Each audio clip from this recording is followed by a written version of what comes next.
appreciate everyone coming out tonight. Obviously, we have a packed house, which is great because we have a lot of friends here. Really appreciate you taking the time out this evening to join us. Would like to just introduce a few folks that are here, a special guest, and first and foremost from the, first and foremost from, no? Gonna be one of those nights? No? Yes? Okay, we're gonna have to go without for now. Our county freeholder, Charlotte Tamaro's here. Charlotte, sorry, thank you.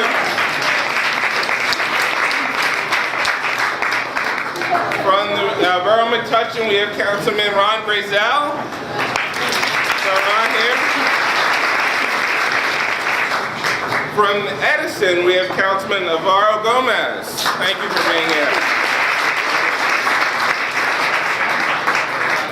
From the city of South Amber, we have Councilman Mickey Gross.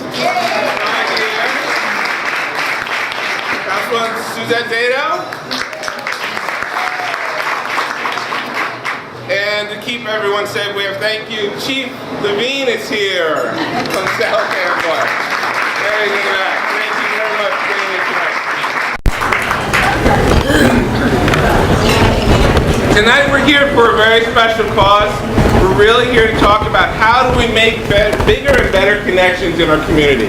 And truthfully, one reason or another, you're all here tonight because of those connections. And that's why I really start out by thanking you, because really it is about the connections that we interweave in our communities that really make the Y so powerful and so strong. You may be a member, you may be a volunteer, a board member, staff person, or maybe your neighbor just invited you here and said, you gotta come with me, the Y is having an event. However you're connected, one way or another, before we leave tonight, I'm sure we'll be even more connected because that's the power of the Y. And really when we all come together, we do some really important work and powerful work. Many of you probably have heard my story, but I'll give you just a snippet. I started out in the Y as a Y kid, and my kids are in the Y programs as well. But I really found the Y when I became a staffer. And my first job was a lifeguard and a swim instructor, albeit why I still, I think, have a pool voice. And really working in the Y at first, my job was not as fulfilling as I would say today, only because I didn't get it. As a teenager teaching swim lessons, my number one job was make money. I needed money for those essential teenage things. But truly, as I matured through the Y, I've actually seen the power of what we do. And I really look back at those times and say, you know what, after a little while, I really did make a change in my thinking. And that change came when I started thinking about the impact, which I didn't know the word then, but truly the impact that we were making just by teaching swim lessons. Because when you look at that child, 6-year-old child, who has that fear of the water and not able to make it from one side of the pool to the other at the beginning of that 8-week session, to seeing them smile at the end of that session because they did it, and the pride and the accomplishment, and really that overcoming of the fear, it's really what made it rewarding for me and kept me in the Y for a long period of time. That we make those connections with kids, but we also do it with adults, in families, in many different ways. And truly the only way that we make it available to everyone is through our annual support campaign. This links us so that no one is ever turned away for the inability to pay. One of the things that I work on every day is reminding myself why we're here, what we're doing. In my role, I don't necessarily get to just see that impact every day on the spot in that child's face when he's high-fiving me because he made it. But I do know that we're getting that every single day in what we do. And truthfully, I have a picture on my desk. I was fortunate to be able to tour all of our childcare sites last year. And actually a couple of them invited me back, so I guess I didn't scare them too bad. And so when I went back and I actually read to some of the children, and I have a picture on my desk, it was presented to me by that site, and it shows me reading a story to the kids. And truthfully, when I look back at that experience, it really comes down to, making that difference in that moment I couldn't imagine how that was going to be, because truthfully, probably not the best reader, probably not the most enthusiastic storyteller for those kids. They were really in it. They really enjoyed themselves. And so one of the things I remember looking at that picture every single day is that impact that we made. And then I spin that story just a little bit and say, you know what if that child wasn't there? What if they didn't have that opportunity to have that loving and caring and enriching environment every single day? What if that just wasn't available to them?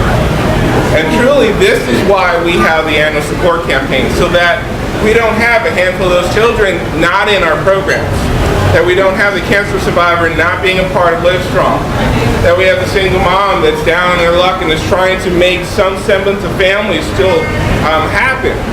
We have the annual support campaign to make sure that happens. And so in a little way, every single day, we have to remind ourselves, why are we here? And it's truly about making a difference in someone else's life that really, truly, we may never know about, but it absolutely matters. So I really appreciate that you're here tonight. I really appreciate the time that you're going to take and work with us and really build up our efforts to raise some dollars that will go a long way. Now, in doing so, we know that it doesn't happen overnight and it doesn't happen without a lot of work. And I'm very fortunate to say we have a very strong leadership team with our volunteers. And to lead us through tonight really is our leadership team. And I'm going to pass it off to get us started to not only a board member, a corporate board member, but also our campaign chair this year. So if you would, please welcome our campaign chair, Pat Wiley.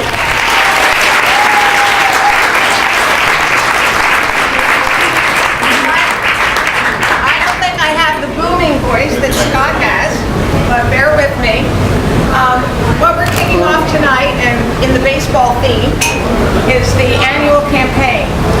This is our second annual campaign, and we're raising money to support some of the things that Scott just told you about. To be able to provide child care services, to be able to...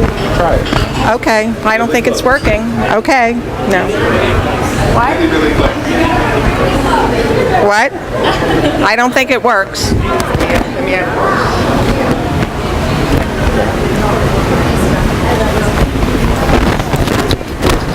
the money that's raised tonight, along with other fundraising activities, allows us to provide a lot of the services, Excuse me, I'm sorry.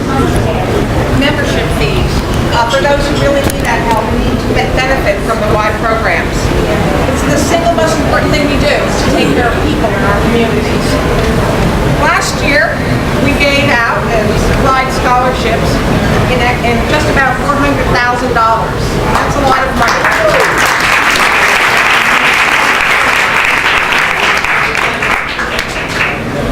About 100, as you can read here, some of the major hitters were membership fees and scholarships for $129,000. The summer camp program for children, a little over $100,000, and a little over $100,000 for the pre and after school programs, which is very necessary for a lot of working parents.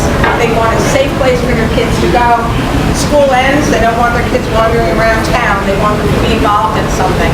And this money goes towards making sure that no one is turned away when they need that. And this is a responsibility that we all have, that we should take care of those in our community who are in need. So we need $400,000, and last year this campaign raised $250,000. That money was raised in a couple things. The annual campaign we're talking about for about $150,000, and the golf outing, which I went to the golf outing. I don't play golf, but I went to the golf outing, worked, volunteered. Didn't know anything about golf, but knew it would raise $50,000. I figured it was worth going to. For those of you who don't know how to play golf, I'll just give you a really quick thing. There's a little ball. People put it on the ground. Then they have a bag full of these sticks with little things on the end.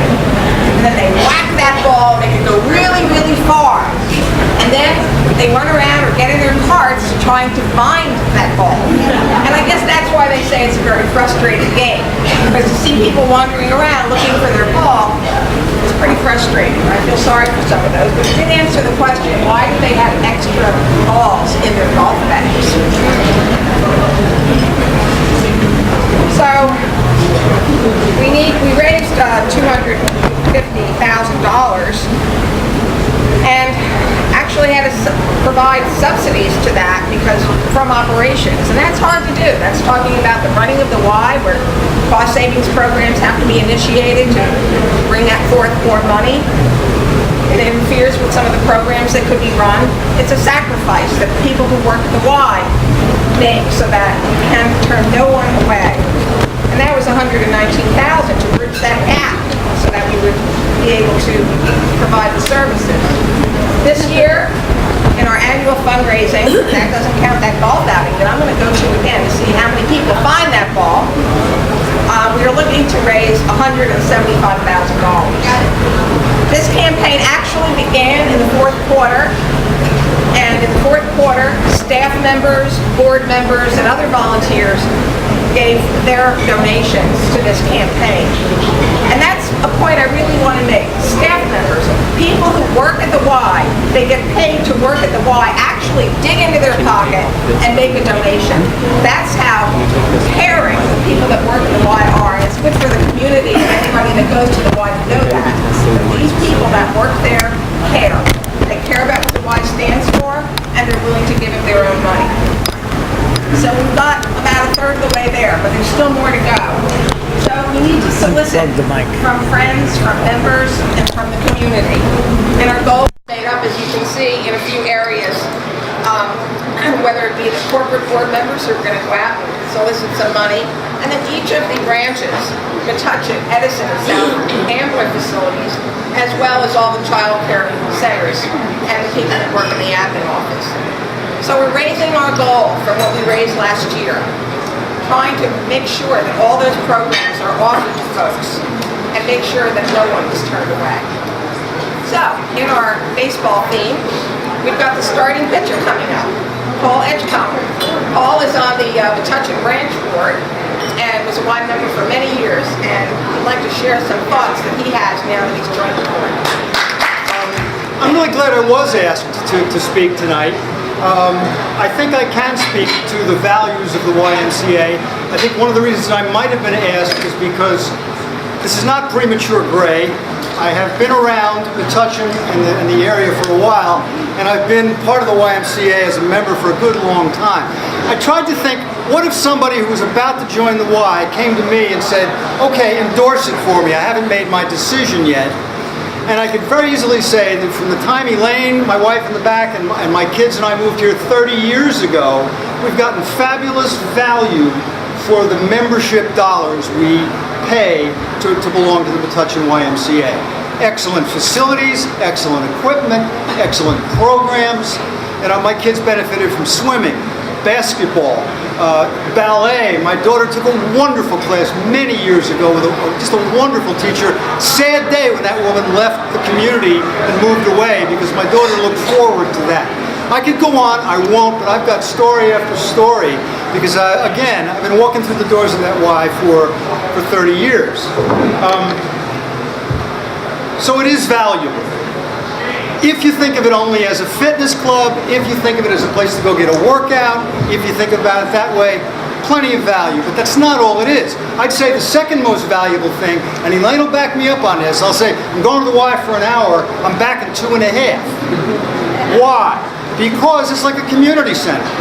You run into folks you know, you meet new people. When somebody at the YMCA says, how you doing? They want the answer. And that's not always true elsewhere. Somebody says, how you doing? And you start to tell them, and they kind of, want to hear it. The YMCA really is a good place to just go. And you're very pleased, I know my wife and I were, when our kids were going there, even without us. So, again, for those two reasons only, which only have to do with membership and going to the place, I think it has great value. But if I hadn't yet convinced the individual who's saying, you know, get me to be a member, I'd say, well, now you really do need the perspective of a guy with some gray in his beard, because I'll call it a heritage factor. And there are two parts to that. One is age and one is generational. I learned to swim at a different YMCA when I was a kid, and I went to day camps at a different YMCA when I was a kid. When we moved to Metuchen, our kids had those same opportunities, and Elaine and I, then as young adults, had considerable opportunities, as I've been saying. But I've moved through the decades, and I can see now, live and present here for you, that it works for kids and it works for seniors and everybody in between. That's the age part. The generational part, here's one of the sweetest moments I've had at the Y. My daughter and her husband moved back to town. They have 2 grandchildren now, and they have a family membership. And I had a nice moment in the Finney pool when my daughter, who's 30, and my granddaughter, who were 3, and I were all in the same pool together. And I'm thinking back to when Lauren was 3, all right? And I'm going, whoa, what happened, all right? Well, good stuff happened, not only because of the Y. Of course not. Metuchen itself is a great town, but in large measure because of the YMCA. My son, who doesn't live in town, but who professes to and has an objective of moving that back to town and raising a family here as well. I'm really looking forward to it. You know, 3 generations, not all the same names, but still, I look at my kids and my grandkids coming to this YMCA, and I think that's pretty good. So I think now I've got this individual who's asked me, is it worth it to join the Y? I think I've got him sort of convinced, not just because I work out, not just because I talk a lot, but because, you know, of the value of the YMCA and the whole longevity. It lasts for a long time. And the guy says, good, I'm joining. And I said, well, that's great, I'm glad you're joining, but you haven't heard the half of it because of what this organization means to the entire community and to the services it provides to a lot of people who might miss out on those opportunities. And it's probably someone else, I'm quoting someone else from the Y structure here, it's probably one of the most undersold and understood roles of the YMCA is all the stuff, and I'll stop talking now because you're going to hear from others about the real value of what is a social service organization providing many wider services to this organization. So I hope you heard me, and I hope it was clear. I like the place, and if anybody asks me, I'll tell them why. But I don't just like it because it's a club. I like it because it's a place where, you know, there's give and there's get. And this organization and the structure supports that beautifully. Thank you. Right now, I'd like to welcome our next speaker, Adelixa Martinez. She is a parent of Lorenzo, who is here tonight, a parent at Our Savior's YMCA Child Care Center. So please welcome Adelixa Martinez.